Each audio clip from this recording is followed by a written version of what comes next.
Hello, welcome to my shop. This is the second video of the suspension series.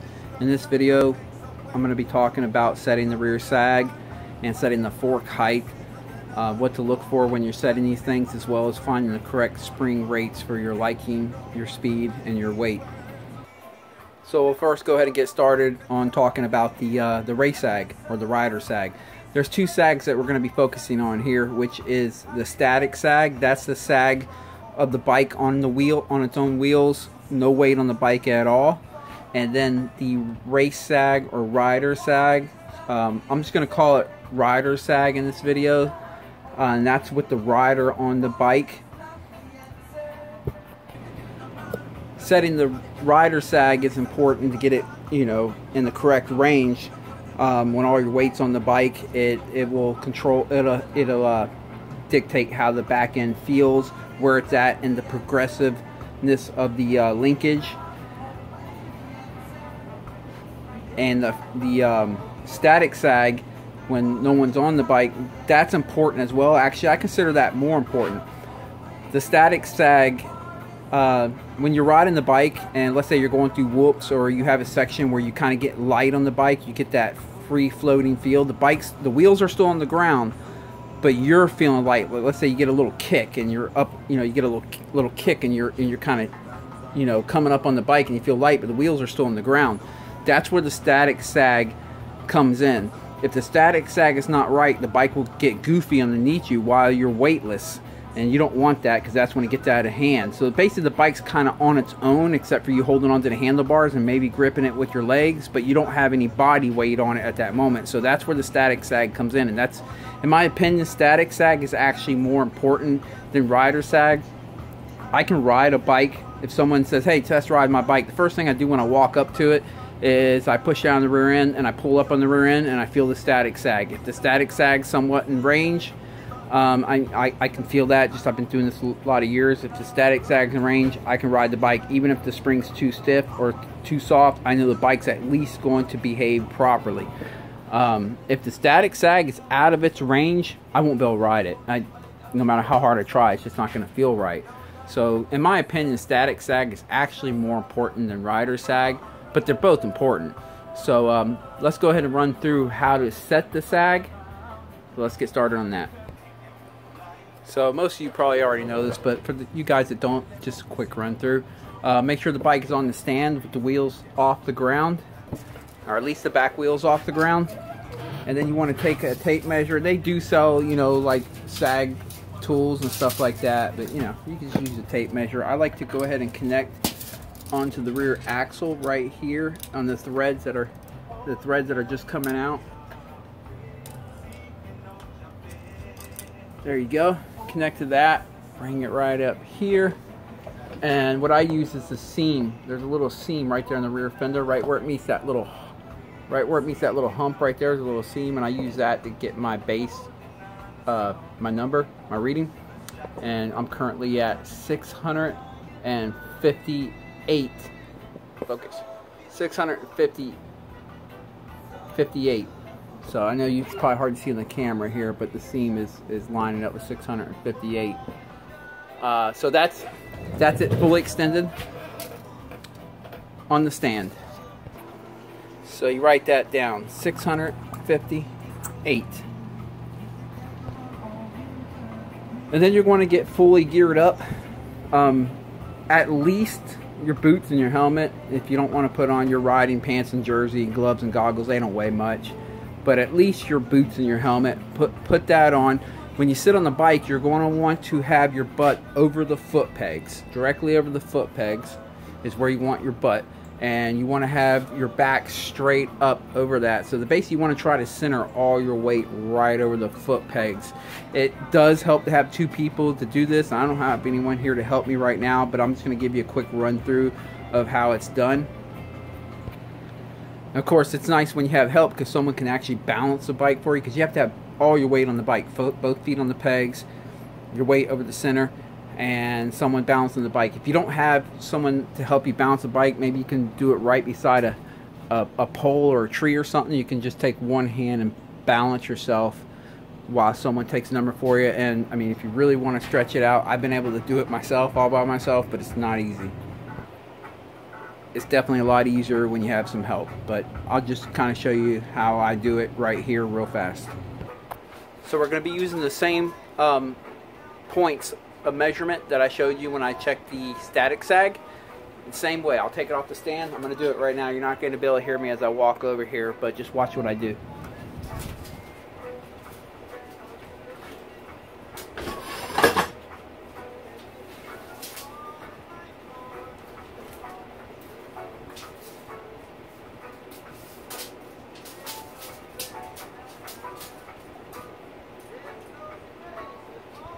And then I would have someone hold the bike for me or hold a pole and take my feet and put them on the pegs and bounce up and down once or twice and measure.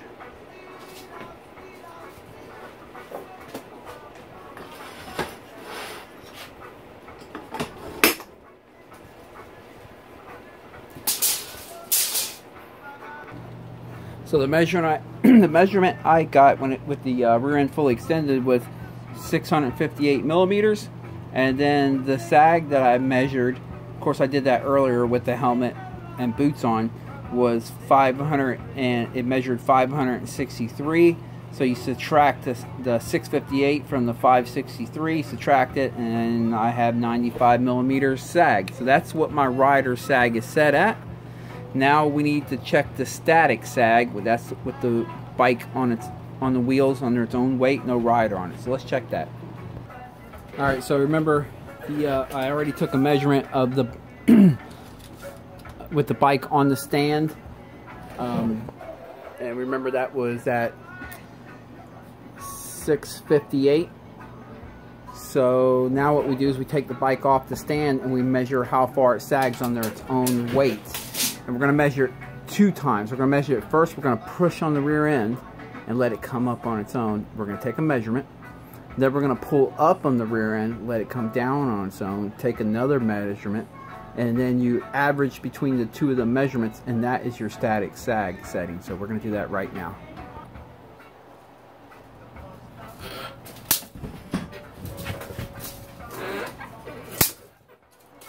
What I like to do is just use my knee on the swing arm to kind of balance the bike, keep my weight off of it. You press down, you let it come up, and I'm at 624, and then you pull it up and let it come down on its own. 629.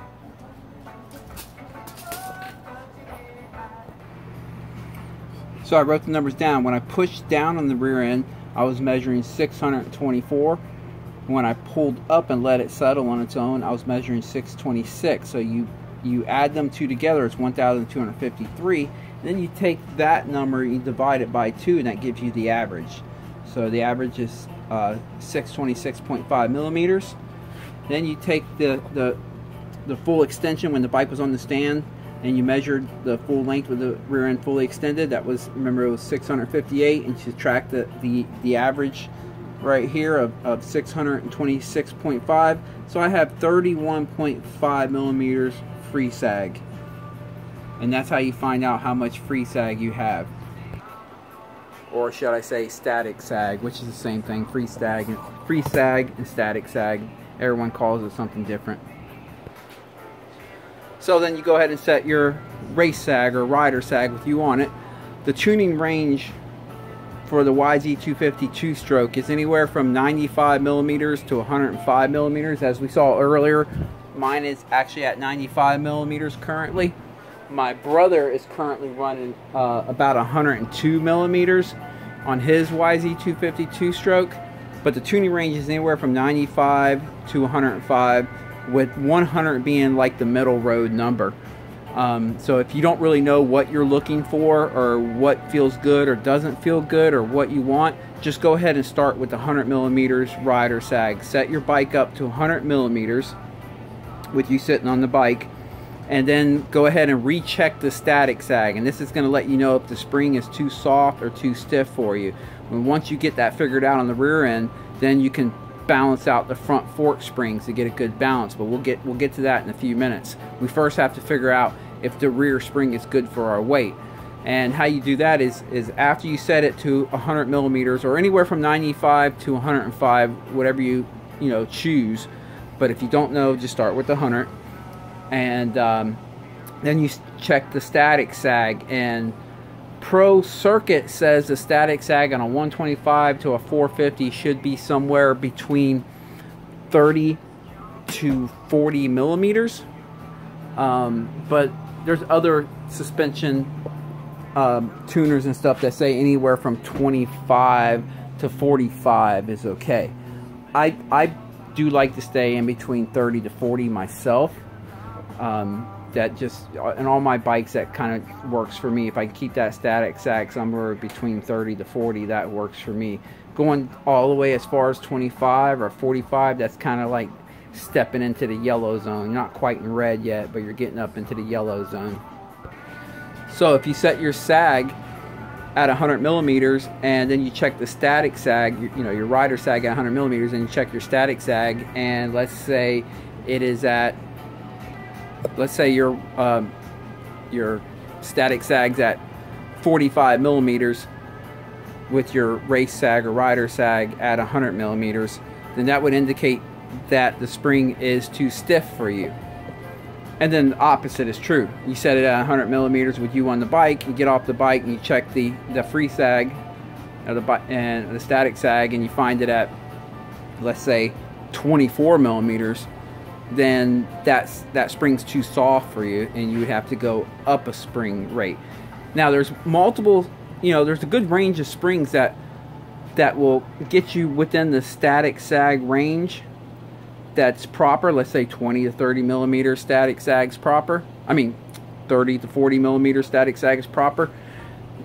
You'll probably find, like depending on your weight, let's say a 5.1 will get you, so let's say a 5.1 kg spring. All my spring rates, by the way, will be in kg.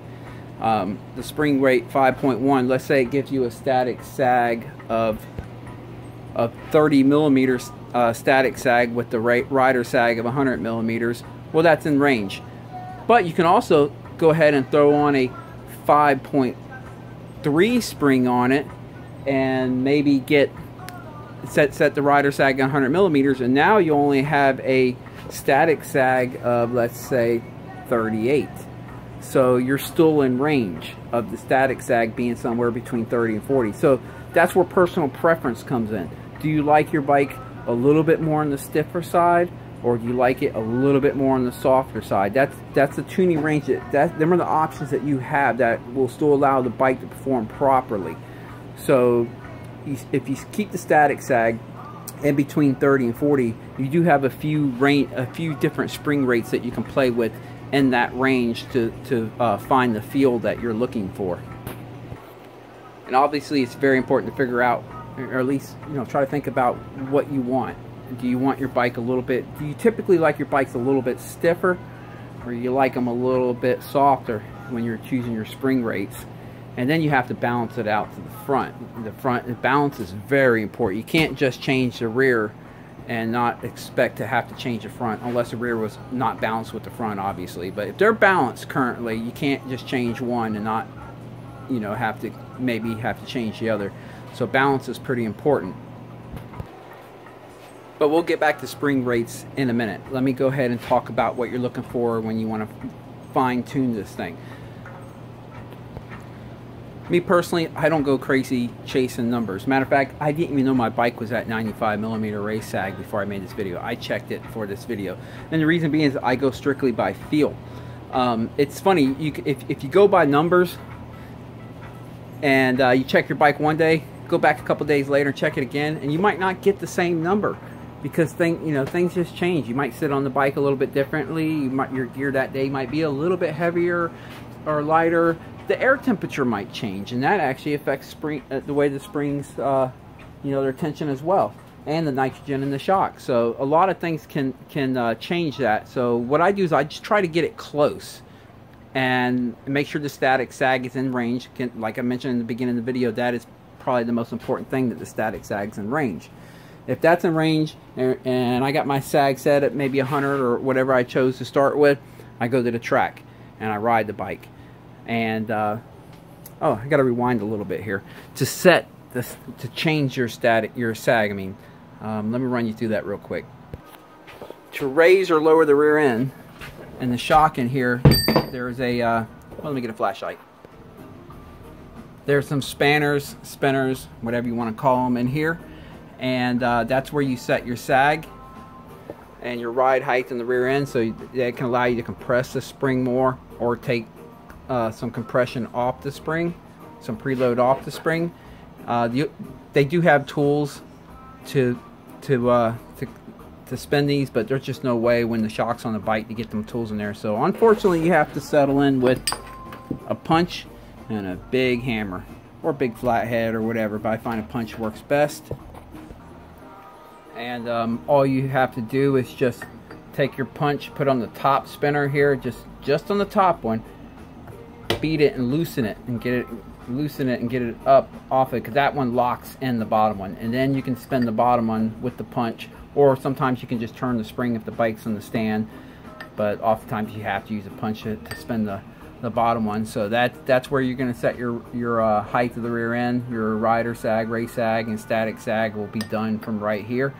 What I like to do is I like to mark them. You probably can't see it, but up in here I have some marks. I like to mark them. I have OCD with this stuff.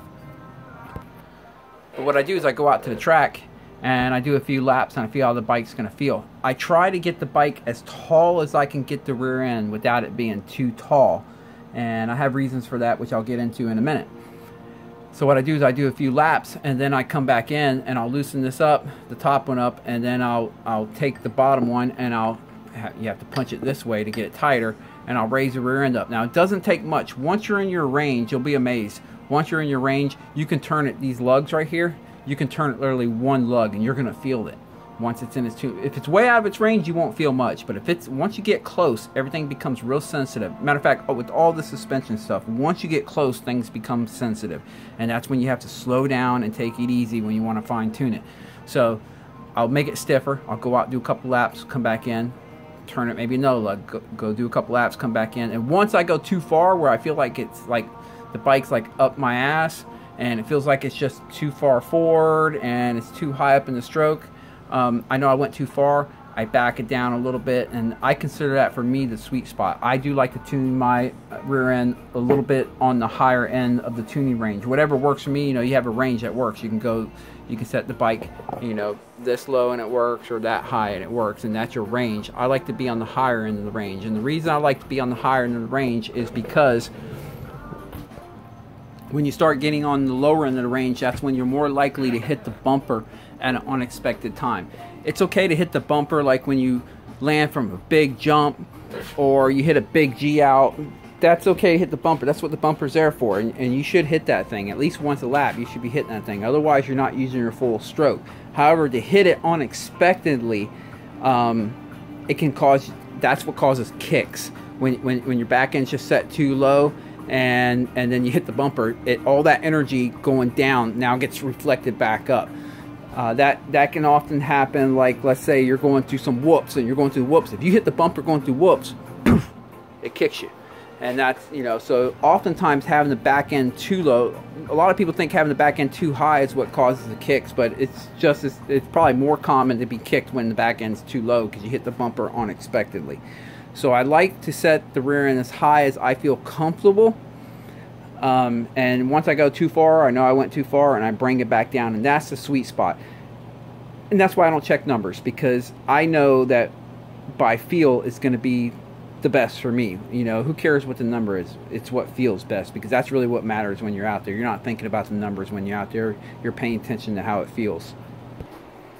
But that's a fine line. Like, you'll know the minute you raise, as you're raising the rear end up trying to find that sweet spot, the minute you cross it, you'll know it's a fine line. And the bike will get just too bossy in the rear end, and it just won't feel as, you know, pliable, and won't listen to you as well. It just becomes bossy. So then you bring it back down, and that's a sweet spot for me, at least. Some people might, and it depends on your conditions too. Like I race and ride mainly motocross. I mean, if you're just a trail rider or ride in the woods, maybe being on the lower end of your tuning range. Remember I said you have a tuning range that is acceptable. Maybe being on the lower end might work for you, but that's up to you, and you'll only know what's best for you if you go out there and you play with it a little bit. So that's why I suggest just getting it close, going out there, and then tuning it by feel. I've seen people, and I've done it myself, set it just by numbers and go out there, and I've ridden a day or two just based on the numbers, and then out of nowhere I said, well, let me go ahead and start playing with it a little bit and see what I can get out of it. And I'll break out my punch and my hammer and start changing the sag, and I'll be amazed that I only had to spin it literally one lug, a little bit tighter, a little bit looser, and whoa, what a difference. You can be so close to perfection and not even know it unless you try it. You don't know till you try. And so that's why I say go out there and just play with it. Spend some time with your bike. Just one good day with your bike out there, and your bike will be much better for you for a long time. So I think we got the sag situated as far as like yeah. Oh, just a few real quick pointers. If your bike is jumping front and high, that's usually that's indication your rear end's too soft, or your rider sag is too low on the rear end. Your rear end's too low. So you know, that's something you want to pay attention to. If it feels like the bike is strong up front, but the back end is doing a whole bunch of this, I mean, it can be high-speed compression, and we'll get to that when we get to the compression. All this stuff, it's like a digital equalizer. It's like an equalizer for a stereo. You know, everything affects everything else just a little bit. So you know, you're just gonna have to stay with me here on this, and hopefully I can put it all together for you. But your high-speed compression also will affect, you know, how it jumps. So we'll get to that when we get to the rear shock settings in another video. But some of the things you look for when you're setting the sag while you're riding the bike, when you're going higher or lower, is if the bike jumps a lot front and high, and it feels like the back end's squatting up the face, but the front end's not, and it sends you front and high, then your back end might be too tall. And if it feels opposite, it feels like the back end's kicking, like and like it's sending you for an endo, and the front end's jumping low and the back end's kicking high, then your back end could be too tall. And then of course some people like to use the back end that like you can raise the rear end of the bike. You can choose a sag setting with a taller rear end, and that helps it go into corners better and go through the corner better. And some people will lower it to try to gain stability, and that does work. But really all you're doing is you're changing the pitch of the bike. By raising the rear end, you're changing the pitch, and by lowering it, you're changing the pitch. I would rather focus on the shock and how the suspension feels going through its range, and finding the correct range that I need and the setting I like. I would rather use the fork height to set the pitch, because I need that shock to stay away from the bumper unless it's a really hard hit. I don't want to hit the bumper unexpectedly. That's important. And I also don't need the rear end so high that that the bike becomes unstable. That's important too. So I would rather focus on setting the way it corners on the fork heights, and we'll get to that in a minute. But I just want to bring that up, that is you know, that is one of the things that as you raise the rear end, it will corner sharper, but it can become a little bit less stable, and as you lower it, it can become a little more stable, you know, assuming that you're not hitting the bumper on unexpected time, of course. But it can become a little more stable as you lower the rear end. However, just find that sweet spot. Don't focus on the cornering when you're setting the rear height of the bike. Don't focus on the cornering so much, because when you get to the fork height, that's where you can focus on that, and at least you can have the rear end set the best that you can on its own, and then, you know, that's where you're going to get your fine tuning in your corner up there. So a quick recap. Remember, keep your rider sag between 95 to 105 on the YZ250. Some of the 4-strokes and some other bikes can be a little bit different. They can, you know, go as far as 90. I remember like the old CR 125 in 1991, you can go as tall as 90 millimeters in the rear. But YZ250 2-stroke, keep it between 95 and 105, and keep your static sag preferably between 30 and 40 millimeters, and you're good. Now let's talk about spring rates a little bit. So let's say you set your Rider Sag and your Static Sag's out of its range, so you realize the spring's too soft for you, because on this bike usually it's too soft, and you have to change the springs. Well, now you have to balance it out to the front, and if the back end was too soft for you, I promise you the front end's going to be too soft too. If the bike was balanced, it's going to be too soft if you change the rear. So they do have spring calculators. Someone asked me in the comment section about that. I don't find them very good. Usually what happens is the springs I end up settling on don't match what the calculator says was going to be good for me. So, you know, I've kind of had to take matters in my own hands on that, not use the calculators.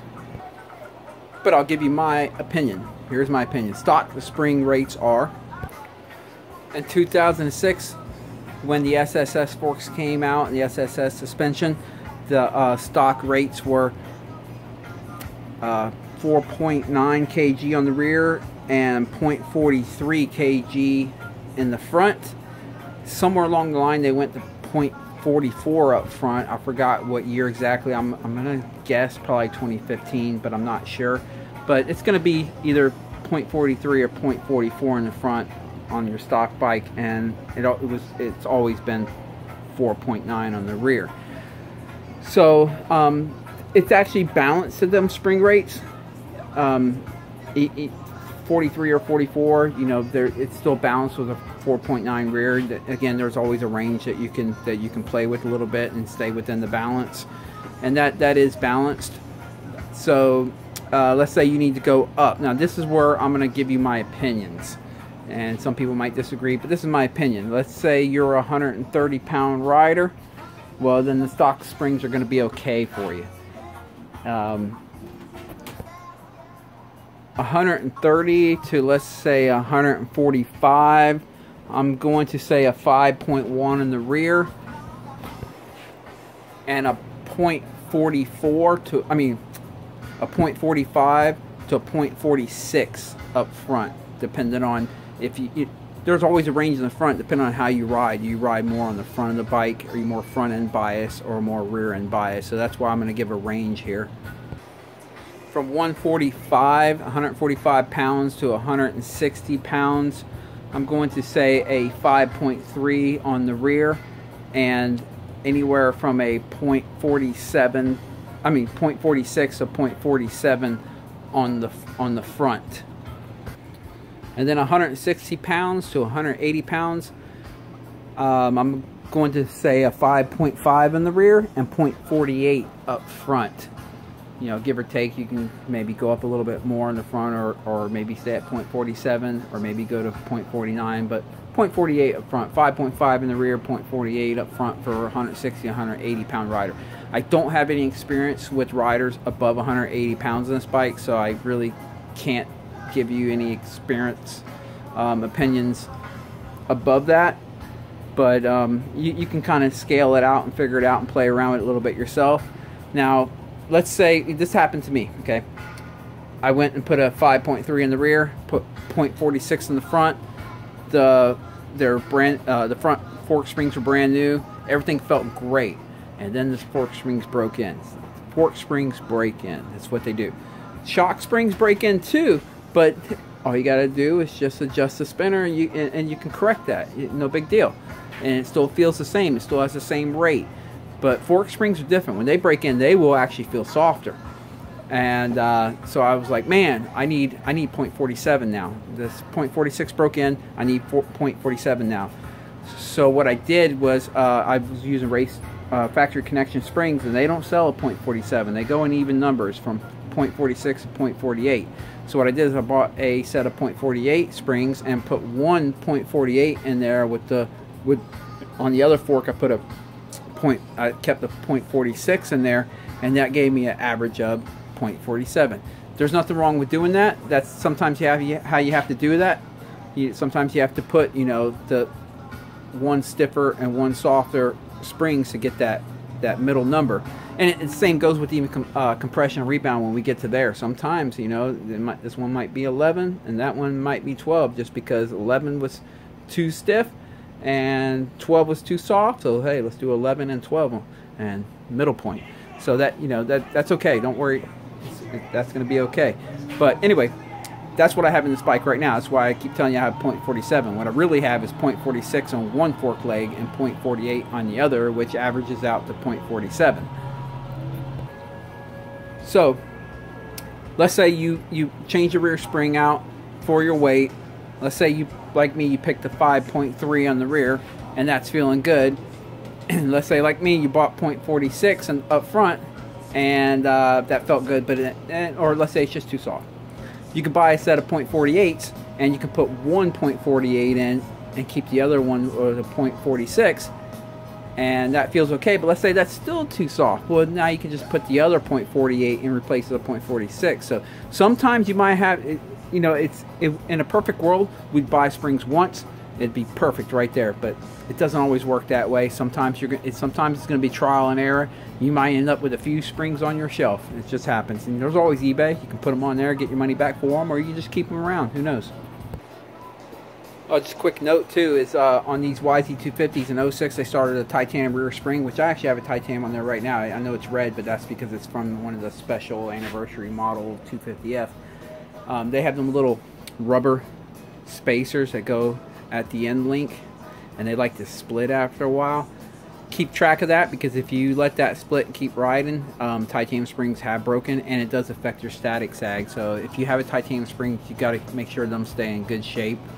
You have to replace them every so often. It kind of sucks, but it is what it is. They're about $6 a piece, and the shock takes two. I mean, the spring takes two, one on the top and one on the bottom. And they only use that titanium spring from 2006 to, I'm not sure exactly what year they changed over to the steel, but I'm going to say it was 2011. I could be wrong though. When you do buy springs, I personally prefer factory connection. Their spring rates seem to be more accurate. Race Tech, I've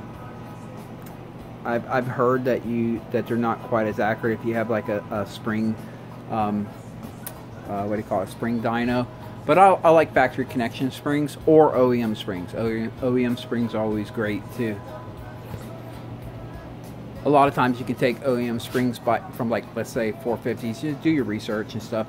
I know, like, for my wife's 125 over here, I actually used the stock springs that came out of this, the 4.9 on the back and the 0.44 in the front. I put that in her bike, and it put it right on. So there's nothing wrong with using springs from other bikes, and you know, OEM springs are good, and factory connection's good. If you have to use Race Tech, that's okay, but I prefer factory connection myself.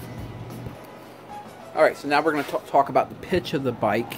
You know, the pitch is either rear end high or front end high.